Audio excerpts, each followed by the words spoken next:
দরজায় একটা বাড়ি মার, বল তাড়াতাড়ি বেরো। বাড়ি মারতে গেছে বলে হয়ে গেছে। রাধে রাধে বন্ধুরা, শুভ সকাল সবাইকে। তো এখন বাজে কটা? এখন বাজে 9:44। তো আজকে এই 9:44 থেকে ব্লগটা স্টার্ট করলাম। আজকে মানে আমার ভাগ্নি এসে 2-3 দিন হয়ে গেছে। তো ভাগ্নি হাট করে বললো যে একটু ফ্রাইড রাইস মাংস করবে। তো দেখো এখন অব্দি বাসি বিছনায় ছাড়তে পারলো না, সে নাকি আজকে রান্না করবে। আর ফার্স্ট টাইম ওর হাতে রান্না খাবো। ভীষণ না কুড়ে কাজ করতে চায় না, বুঝলে তো। তাও নিজের মুখ ফুটে বলেছে মামি আজকে আমি রান্না করব, তোমাদের খাওয়াবো। শুনে তো খুব খুশি হয়েছি। তো দেখো ওর মুখ দেখাতে চাইছি না, যেহেতু ঘুম থেকে উঠেছে, এখনো বিছনা ছাড়তে পারছে না, বাসি বিছনা। সকালের তো ব্রেকফাস্টই করেনি, সে আবার দুপুরে রান্নাটা কখন করে দেখা যাক। একটু মুখটা দেখাও সবাইকে। বলে আমি ঘুম থেকে উঠেছি, আমি এখন কাউকে মুখ দেখাবো না পরে। তা চলো উঠেও ফ্রেশ হয়ে নিক, আমি এদিকে বিছনাটা গুছিয়ে নিই। আমার সকালের কাজ বাজটা হয়ে গেছে, ভাগ্নি ওঠার পরে বিছনা সব কিছু গুছিয়ে যা সমস্ত কাজ বাজ ছিল সব কিছু হয়ে গেছে। তোমাদের দাদাভাই খেয়ে দিয়ে চলে গেছে কাজে টিফিন নিয়ে। এদিকে ভাগ্নিকে বললাম খেতে, ভাগ্নি বলছে না খাবো না, একেবারে স্নান টান করে নিই তারপরে খাবো। আর এদিকে আমার বড় জায়ের মেয়ের সাথে একটু কেষ্টপুরেও যাবে, যেহেতু আমার বড় জায়ের মেয়ের একটা স্কুল ড্রেস কেনার আছে, ও বললো।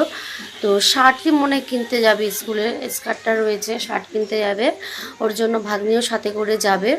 তো ওরা দুজন চলে যাবে। আর দেখতে একটু শীতকালের বেলা তাড়াতাড়ি করে বয়ে যাচ্ছে। আমি এদিকে একটু দুপুরে রান্নার জোগাড়যন্ত্র করে রাখবো, যেহেতু আমার ভাগ্নি বলেছে আজকেও রান্না করবে, ওই জন্য আমি সব কিছু জোগাড় করে রাখবো, তাড়াতাড়ি এসে যেন করতে পারে রান্না।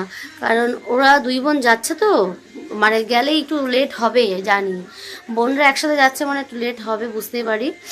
তো যাক, ওরা ওদের কাজটা সেরে আসুক, এদিকে আমি সব কিছু জোগাড় করে রাখবো। এখনও স্নান করতে গেছে, স্নান করে এসে খাবে, খেয়ে তারপরে বেরোবে। এদিকে আমাদের বড় মেয়েও রেডি হয়ে গেছে। তো বড় মেয়ে এই একটু আগে এসেছিলো, এসে আবার একটু ঘরে গেছে। তো বললাম মেয়ে রেডি হয়ে গেছে, তো এখন এসে একটু ক্রিম মেখে নিচ্ছে। আর ও শার্ট কিনতেই যাবে বলেছি, তো বলছে কি আগের শার্টগুলো না আমার হচ্ছে না, আমি মোটা হয়ে যাচ্ছি। তোমরাই বলো, চেহারা দেখেও কোথায় মোটা হচ্ছে বলো। দেখো ও নাকি মোটা, তাহলে আমার শরীর দেখে তোরা কি বলবি? তোমরাই আমার শরীরটা দেখে বলো তো আমি কি মোটা? আর আমি না এখন অব্দি ব্যাক ক্যামেরাটা ঠিকমতো ধরতে মানে পারছি না, শিখতে হবে আস্তে আস্তে করে। যদি কিছু ভুল হয়ে যায়, ব্যাক ক্যামেরা ধরাতে মুখ টুক কেটে যায়, তোমরা ম্যানেজ করে নিও। তুমি দেখো আমার শরীরটা দেখো, হাতি শরীর, আর ও বলছে কি ও নাকি মোটা। এটাকে মোটা বলে? হ্যাঁ মোটাই তো হয়ে যাচ্ছে। এটাকে মোটা বলে না, তোর ফিগারটা ঠিকই আছে।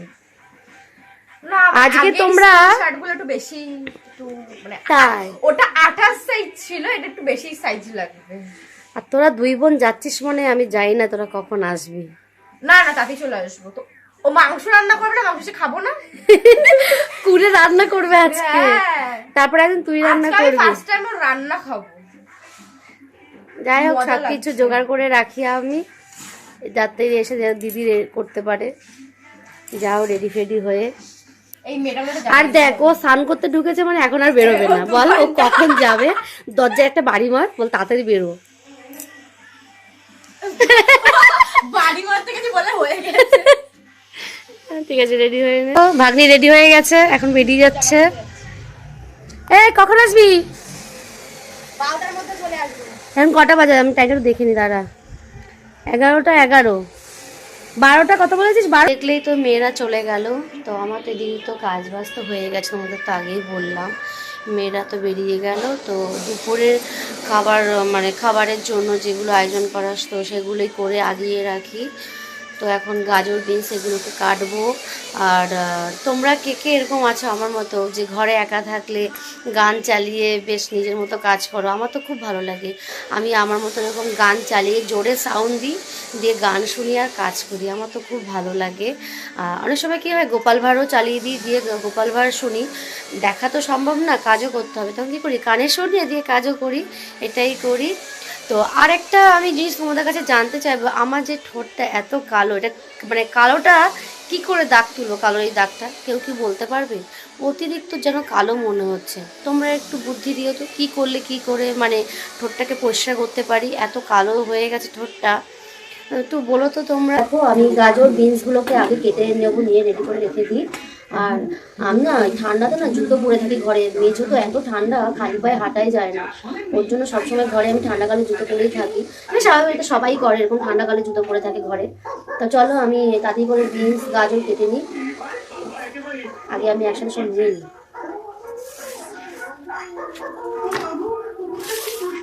ঢুকতে না ঢুকতেই তো চেঁচিয়ে সভা একেবারে মাথায় তুলে ফেললো। আসলে আমার কুকুর হচ্ছে যে হাতের লেবল ছেড়ে দিলে এই পোটে না প্রচুর ঝাল। দোকানকে কামড়ে ছিঁড়ে ফেলবে।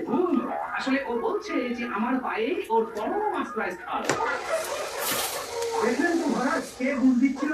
সত্যি গোপাল, কুকুরের ঘেউ ঘেউ শুনে কি করে বুঝবো যে তুমি কি বলছো? প্রমাণ ও এ ওর কথা বোঝে। আরে আমিও তো তোর পাশে একটা দাদা ডাকছে, এখন একটু শুনে আসি। তোর পাশে বললাম যে দাদা ডাকছে, একটু শুনে আসি। ওই দাদা আমার কাছ থেকে সই সুতো নিয়েছিল, সেটাই দিতে এসেছিল। চলো বেশি বকবক না করে আগে সবজিটা কেটে নিই। আমি কি করবো? না কাটতে না হেবি সময় লাগে। কাটা হয়ে গেছে, এখন আমি এটাকে রেখে দিয়ে এখন আলু তারপরে মাংসের জন্য যা মশলাপাতি যা যা লাগে সব কাটবো। আর এখানে দিদি আর ননদ এসছে, সবাই মিলে একটু এখন গল্প হবে, সবজি কাটাও হবে। তো কমপ্লিট হয়ে গেছে, মশলা যা যা লাগে সব কেটে নিয়েছি, শুধু লঙ্কাটা রাখিনি। এখানে তো তোমাদের প্রথম দেখালাম বিট গাজর, বিট বলছি কেন, গাজর আর বিনস কাটা হয়ে গেছে। এখানে পেঁয়াজ রসুন আদা টমেটো সব কিছু কাটা হয়ে গেছে, এদিকে আলু কাটা হয়ে গেছে, মাংস ধোয়া হয়ে গেছে। এই যে মাংসটা একটু ঢাকা দিয়ে রেখেছি, পরে ম্যারিনেট করে নেবো মশলা দিয়ে। তো আমার ভাগ্নিরাও চলে এসছে তার মধ্যে, এই যে তারা সে বসে রয়েছে। আমার ননদ এসছে, এই যে মাছ স্নান করা হয়ে গেছে। এই এবার এদিকে আয়, তুই রান্না করবি, তোর আমি সব জোগাড় করে দিয়েছি। রাধুনি সবকিছু জোগাড় করে দিয়েছি, রাধুনি। আর রসুন পেস্ট আছে, আর পাশে হচ্ছে আদা রসুন পেস্ট।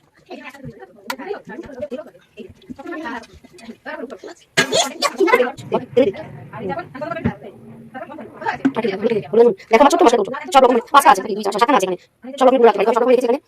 এই তো ওইখানে দেখুন, এই ছোটটা তারপরে নিয়ে আসো। আমার ভাগ্নি এখন কড়াইতে তেল দিয়ে দিল। এখন কি আলু ভাজবি? তো এখন ও তেলটা গরম হয়ে গেলে আলুটা ভেজে নেবে।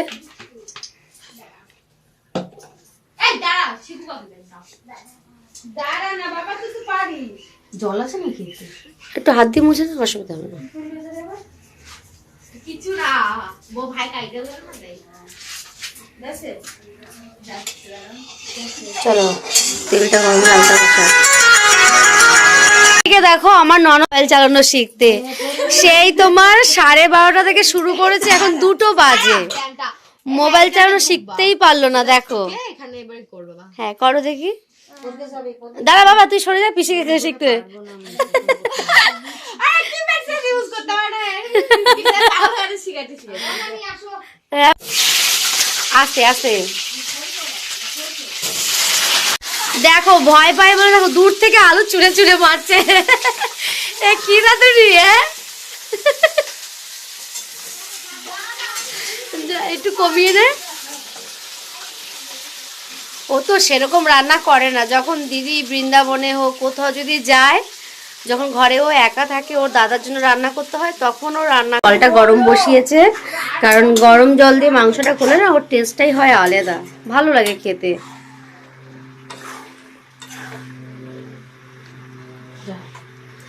ও ঠিক আছে, কোনো ব্যাপার না, একটু পড়ে যেতেই পারে, নতুন রাঁধুনি তো।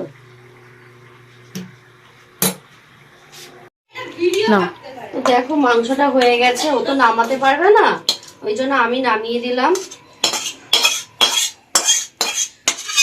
খুব সুন্দর কালার এসছে, খুব সুন্দর, মানে আশা করি খেতে খুব ভালোই হবে।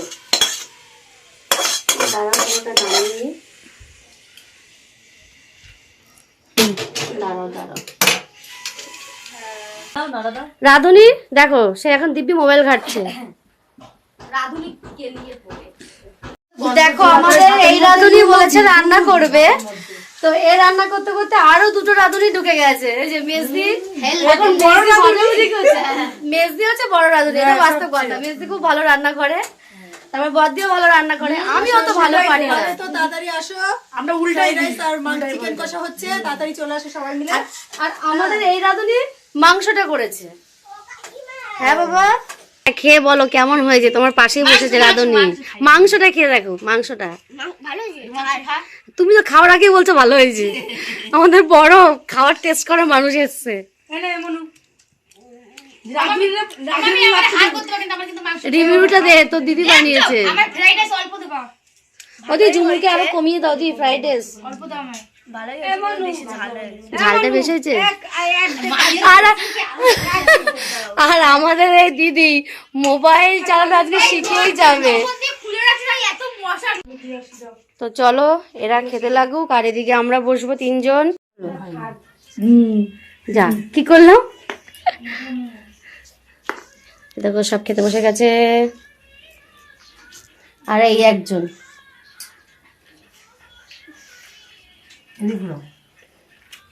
সবাইকে খাইয়ে দিচ্ছি, আসো সবাই খেয়ে দিয়ে যাও। তো চলো খাওয়া দাওয়া করে নি। ভিডিওটা বেশি বড় করব না, এখানেই শেষ করলাম। যদি ভালো লেগে থাকে তো লাইক কমেন্ট শেয়ার সাবস্ক্রাইব করে দেবে।